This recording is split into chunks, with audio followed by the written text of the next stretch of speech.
जिन्नू मेरे सुख दा दुख है मैनू ओदे दुख दा दुख है। कोई ना पावे आलना उथे सुके होए रुख दा दुख है।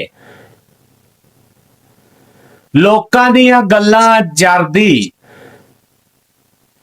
लोकां दियां गल्लां जरदी खाली होई कुख दा दुख है।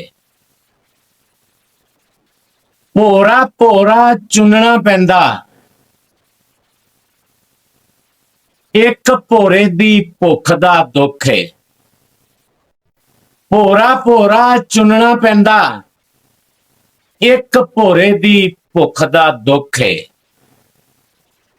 जिन्नू मेरे सुख दा दुख है मैनू ओदे दुख दा दुख है। ते बेलियो मैनू जिवें दी पढ़ने आया ना शेर पंजाबी दा मैं पढ़ छड्डिया जे ते ये हुण पसंद आना तुहानू जे पसंद आ जाए तो फिर कर लिया जो लाइक लूक ते शेयर शूर इनू ते बाकी फिर अल्लाह दी सुरतां मिलते हैं नवीं वीडियो के नाल।